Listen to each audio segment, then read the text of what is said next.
Introduce ചെയ്യാൻ പോകുന്ന ഒരു ഐഡിയ നമ്മുടെ വീട്ടിലെല്ലാവരുടെ വീട്ടിലുമുള്ള ഒരു ഐറ്റാണ്.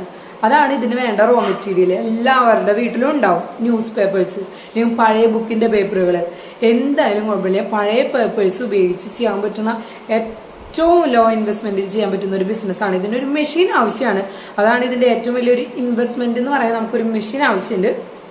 പക്ഷെ ആ ഒരു മെഷീൻ മേടിച്ചതിന് ശേഷം പിന്നെയുള്ളതിനൊന്നും നമുക്ക് വലിയ ഇൻവെസ്റ്റ്മെന്റ് ഇല്ല. പിന്നെ നമുക്ക് കിട്ടുന്നതെല്ലാം ഇതിൽ നിന്നുള്ള പ്രോഫിറ്റ്, ലാഭം മാത്രമേ പിന്നെ നമുക്ക് ഇതിൽ നിന്ന് കിട്ടുന്നുള്ളൂ. അപ്പം ഈ പേപ്പേഴ്സ് നമുക്ക് റോ മെറ്റീരിയൽ ആയിട്ട് വരുന്നത് ഈ പേപ്പേഴ്സ് ആണ്. ഈ പേപ്പേഴ്സ് കളക്ട് ചെയ്യാൻ നമുക്ക് നമ്മുടെ വീടുകളിൽ നിന്ന് കളക്ട് ചെയ്യാം. നമ്മൾ പോയിട്ട് കളക്ട് ചെയ്യണമെങ്കിൽ അങ്ങനെ കളക്ട് ചെയ്യാം. ഇല്ല, പക്ഷെ നമുക്ക് ഇത് കുറച്ച് ബൾക്കായിട്ട് കളക്ട് ചെയ്യണമെന്നുണ്ടെങ്കിൽ ഈ ആക്രി കച്ചവടം നടത്തുന്ന ആൾക്കാരുടെ കയ്യിൽ നിന്നൊക്കെ ഈ പഴയ പേപ്പേഴ്സ് കിലോന് 7 രൂപ വെച്ചൊക്കെ നമുക്ക് കിട്ടും. അത് നമ്മൾ ഈ പേപ്പർ ഷട്ടറിങ് ചെയ്ത്, അതായത് ഈ ഷട്ടറിങ് എന്ന് പറഞ്ഞാൽ ഞാൻ ചെറിയൊരു വീഡിയോ ക്ലിപ്പിംഗ് ഇവിടെ കൊടുക്കാറുണ്ട് പേപ്പർ ഷട്ടറിങ്ങിന്റെ. അത് ചെയ്ത് ഇങ്ങനെ നന്നായി പിരിപിരായിട്ട് നന്നായി പൊടിച്ച് കുഞ്ഞു കുഞ്ഞു പീസുകളായിട്ട് ചെയ്യുന്നതിനാണ് ഈ പേപ്പർ ഷട്ടറിങ് എന്ന് പറയുന്നത്. അത് നമ്മൾ കിലോന് ഏകദേശം 25 രൂപയാണ് ഒരു കിലോന് റേറ്റ് വരുന്നത്.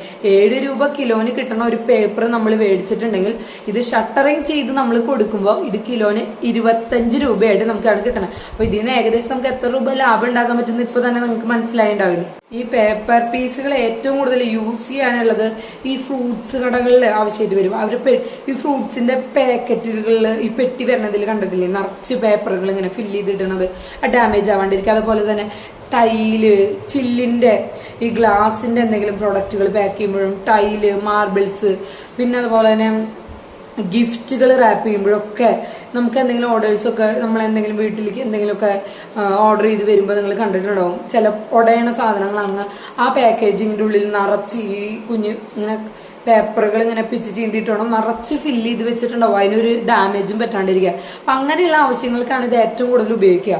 അപ്പൊ നമുക്കിത് ഇങ്ങനത്തെ ആവശ്യങ്ങൾക്ക് വേണ്ടി ഷോപ്പുകളിൽ കൊടുക്കാൻ പറ്റും. പിന്നെ അതിനും പുറമെ ഇത് ഇങ്ങനെ വലിയ വലിയ ടൈൽസിന്റെ കമ്പനീസിനും ഗ്ലാസിന്റെ കമ്പനീസിനും നമുക്കിത് ഹോൾസെയിലായിട്ടും റീറ്റെയിലായിട്ടും കൊടുക്കാൻ പറ്റും. ഇന്ത്യ എക്സ്പോർട്ട്സ് എന്ന് പറഞ്ഞ സൈറ്റിൽ കയറുകയാണെങ്കിൽ നമുക്കിത് എക്സ്പോർട്ട് ചെയ്യാനും പറ്റും. ആൾക്കാർ ബൾക്കായിട്ട് മേടിച്ചു കൊണ്ട് പോകാനുണ്ടാവും. എക്സ്പോർട്ടേഴ്സ് ഇന്ത്യ എന്ന് പറഞ്ഞ സൈറ്റിൽ കയറി നോക്കുകയാണെങ്കിൽ എന്തായാലും അതിൽ നിങ്ങൾ രജിസ്റ്റർ ചെയ്തിടുകയാണെന്നുണ്ടെങ്കിൽ നമ്മുടെ കയ്യിൽ നിന്ന് ഈ സംഭവം ഇഷ്ടം പോലെ ബൾക്കായിട്ട് എക്സ്പോർട്ട് ചെയ്ത് കൊണ്ടുപോകാൻ ആൾക്കാരുണ്ടാവും. ഇത് നമുക്ക് വീട്ടിൽ ചെയ്യാൻ പറ്റില്ല. കാരണം ഇതിനൊരു 500 സ്ക്വയർ ഫീറ്റിലോ 1000 സ്ക്വയർ ഫീറ്റിലോ ഒരു ഹോളോ ഇല്ലെങ്കിൽ ഒരു ബിൽഡിങ്ങോ നമുക്ക് ആവശ്യമാണ്. കാരണം ഇത് അത്രത്തോളം ക്വാണ്ടിറ്റി ഇങ്ങനെ പരന്ന് കെടുക്കും. ഒരു നീറ്റ്നെസ്സിലൊന്നും നമുക്ക് അങ്ങനെ മെയിൻറ്റെയിൻ ചെയ്ത് പോകാൻ പറ്റില്ല. അതുകൊണ്ട് തന്നെ വീട്ടിൽ തുടങ്ങാൻ പറ്റുന്ന ഒരു സംരംഭമല്ല. അതിനു വേണ്ടി നമുക്ക് ചെറിയൊരു റൂമല്ല ഹോളോ കാര്യങ്ങൾ എന്തെങ്കിലും ഒന്ന് നമുക്ക് വാടകയ്ക്കോ ഇല്ലെങ്കിൽ നമ്മുടെ റിലേറ്റീവ്സിന്റെ എന്തെങ്കിലും ഉണ്ടെങ്കിൽ അങ്ങനെയൊക്കെ നമുക്ക് കണ്ടുപിടിക്കേണ്ടതായിട്ട് വരും കേട്ടോ. പിന്നെ ഇത് വർക്ക് ചെയ്യണമെങ്കിൽ ഈ മെഷീൻ വർക്ക് ചെയ്യണമെങ്കിൽ നമുക്കൊരു 3 ഫേസിന്റെ ഇലക്ട്രിസിറ്റി എന്തായാലും അത്യാവശ്യമാണ്.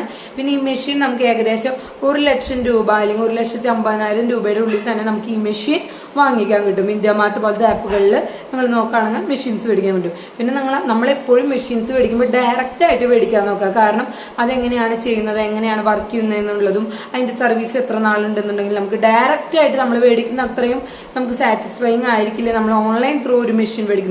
അപ്പൊ എപ്പോഴും നിങ്ങൾ മെഷീൻസ് മേടിക്കുമ്പോൾ മാത്രം നിങ്ങൾ ഡയറക്റ്റ് ആയിട്ട് ആൾക്കാരെ കോൺടാക്ട് ചെയ്ത് അവിടെ ചെന്നതിന് ശേഷം മാത്രം നിങ്ങൾ ഒരു മെഷീൻസ് മേടിക്കാൻ നോക്കാം. ഇതിന് വേണ്ട ലൈസൻസ് എന്തൊക്കെയാണെന്നുണ്ടെങ്കിൽ GST ഉദ്യോഗ ആധാറാണ് ഇതിന് വേണ്ടത്. ഈ 2 പേപ്പേഴ്സ് ഉണ്ടെങ്കിൽ നമുക്ക് ഈസി ആയിട്ട് ഈ ബിസിനസ് സ്റ്റാർട്ട് ചെയ്യാം. വേസ്റ്റ് പേപ്പർ 1 കിലോന് 7 രൂപ. നമ്മളത് സെയിൽ ചെയ്യുന്നത് 25 രൂപ 1 കിലോനായിട്ടാണ് സെയിൽ ചെയ്യണത്. അപ്പോൾ ഡെയിലി നമ്മൾ 200 കിലോ കൊടുക്കുകയാണെന്നുണ്ടെങ്കിൽ 25 രൂപ വെച്ച് 5000 രൂപ കിട്ടും. അപ്പോൾ 5000 രൂപ ഒരു ദിവസത്തിൽ കിട്ടുന്നുണ്ടെങ്കിൽ 30 ദിവസം കൊടുക്കുമ്പോൾ 1,50,000 നമുക്ക് കിട്ടും. അപ്പോൾ നമുക്ക് നെറ്റ് പ്രോഫിറ്റ് വരുന്നത് റോ മെറ്റീരിയൽസിന് നമുക്ക് 20,000 രൂപ വരും പേപ്പേഴ്സ് മേടിക്കാൻ. അതുപോലെ തന്നെ നമ്മൾ ഇലക്ട്രിസിറ്റി ബില്ല് 5000 രൂപ കൂട്ടാം. റെൻറ്റ് നമ്മൾ റൂം എടുക്കുന്നതിനുള്ള റെൻറ്റ് ഒരു 10,000 രൂപ. പിന്നെ 2 പേര് നമ്മൾ ജോലിക്ക് നിർത്തുകയാണെന്നുണ്ടെങ്കിൽ അവർക്കൊരു 16,000 രൂപ മന്ത്ലി സാലറി കൊടുക്കേണ്ടി വരും. അപ്പോൾ നമുക്ക് ടോട്ടൽ എക്സ്പെൻസ് വരുന്നത് 51,000 രൂപയാണ് ഒരു മാസത്തെ ചിലവ് വരുന്നത്.